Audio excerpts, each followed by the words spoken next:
Assalamualaikum warahmatullahi wabarakatuh.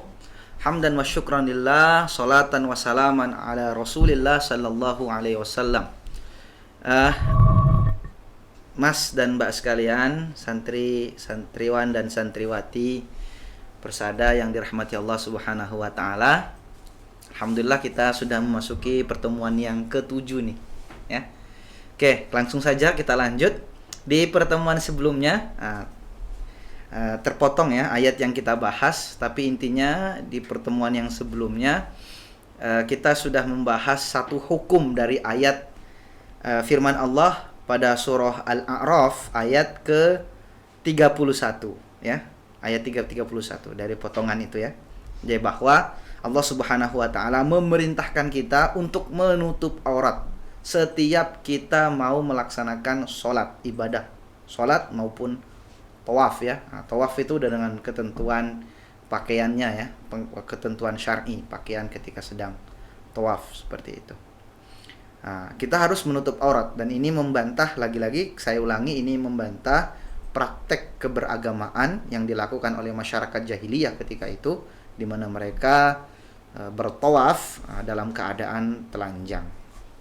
Nah, ada lagi kan yang saya sampaikan, yang kita bahas kemarin, bahwa selain penyimpangan telanjang tawaf, mereka juga menetapkan syariat atau hukum dilarang makan makanan yang enak ya, makan daging ya, daging yang enak ketika sedang berhaji seperti itu.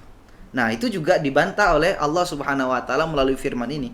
Makanya kan kemudian Allah Subhanahu wa taala berfirman, "Wakulu washrobu." Nah, ini ya, "Wakulu washrobu." Nah, itu dimaksudkan apa? Li ibahati makanu, ya. Untuk menetapkan hukum bolehnya sesuatu yang telah diharamkan oleh orang jahiliyah atas diri-diri mereka masing-masing dari menyantap makanan enak selama dalam proses haji. Jadi ini wakulu washrobu ini memang lagi-lagi secara kontekstual dikaitkan dengan sababun nuzulnya, ini juga membantah praktek orang Arab jahiliyah ketika itu. Jadi konteks disampaikan oleh Rasulullah tidak seperti itu orang haji. Orang haji boleh makan makanan yang enak, apalagi makanan-makanan yang enak dalam arti ya menyehatkan ya, karena memang haji itu adalah aktivitas ibadah yang butuh kesiapan fisik yang kuat ya, karena rentan waktunya itu sangat panjang ya. Kalau sholat ya 5-10 menit ya.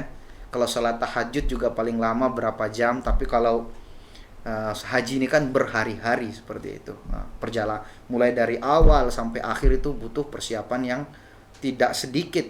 Nah, harus betul-betul memaksimalkan diri, utamanya pada kesehatan. Ya, jadi suplemen yaitu berupa makanan yang sehat, makanan yang enak itu penting bagi orang yang sedang melaksanakan haji. Nah, makanya itu dibantah melalui firman ini apa yang dilakukan oleh orang Arab jahiliyah di situ.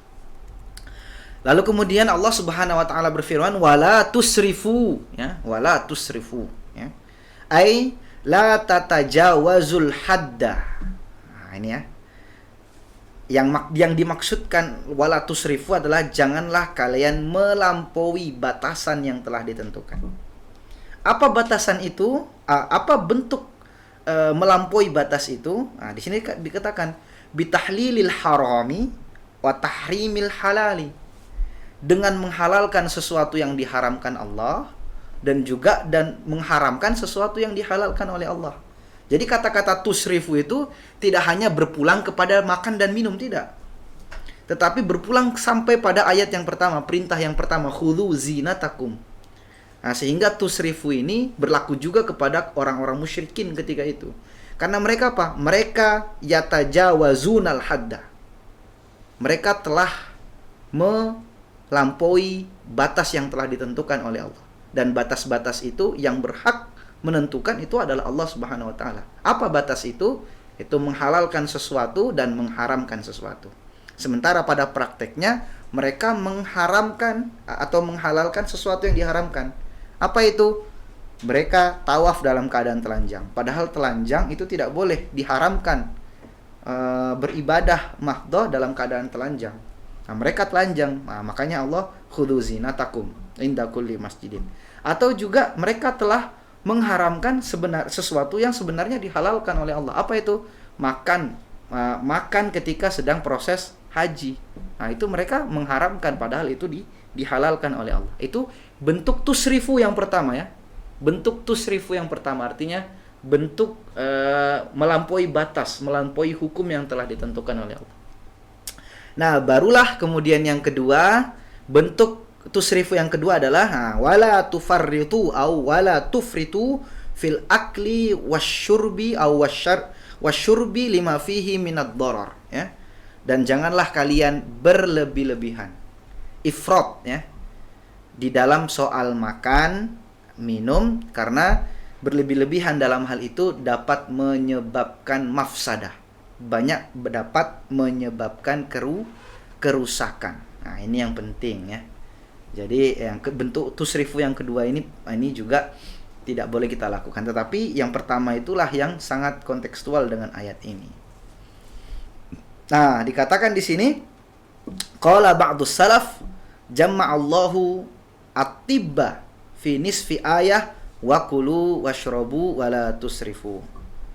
Allah mengumpulkan obat ya pada potongan wakulu washrobu wala tusrifu. Artinya ini adalah obat untuk segala penyakit. Jadi obat untuk segala penyakit adalah kita hidup dengan sehat. Nah, ini penting ya. Jadi obat yang paling baik itu adalah menjaga diri dari hal-hal yang dapat menyebabkan kita sakit. Nah, ini menjadi asas kehidupan sehat yang bersumber dari Al-Quran. Jadi kalau mau hidup sehat ya wakulu, makanlah kalian, washrobu, dan minumlah kalian, wala tusrifu, tetapi jangan berlebih-lebihan dalam hal makan dan dalam hal minum. Nah, ini asas sehatnya. Tetapi tadi tidak hanya itu maknanya. Dikatakan innahu la yuhibbul musrifin. Istinaf li ta'lilin nahyi.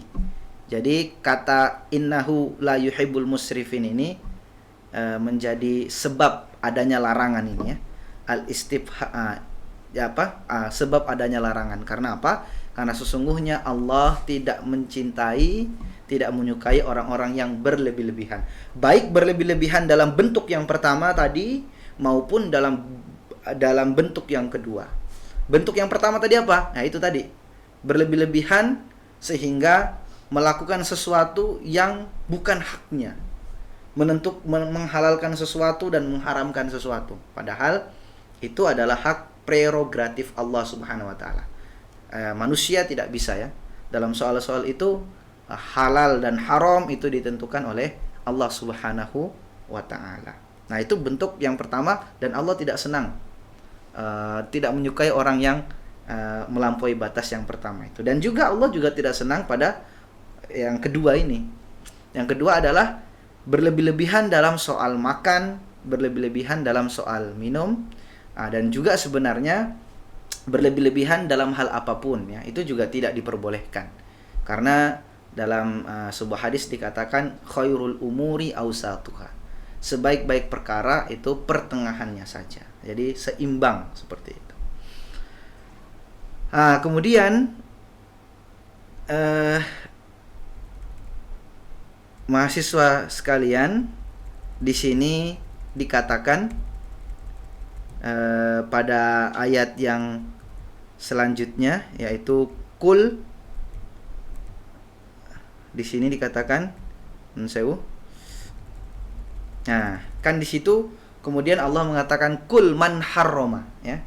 Katakanlah wahai Muhammad, siapa yang mengharamkan sesuatu yang telah dihalalkan oleh Allah, padahal sesuatu itu adalah hal yang baik ya, yang memang diperuntukkan untuk para hambanya. Nah, jadi dikatakan di sini kul hiya lilladzina amanu fil hayatid dunya. Jadi hiya di sini katakanlah wahai Muhammad, semua itu baik itu zina maupun at-thayyibat ya, hiasan-hiasan itu dan hal-hal yang baik itu diciptakan oleh Allah untuk lilladzina amanu fil hayatid dunya, untuk orang-orang beriman di kehidupan dunia.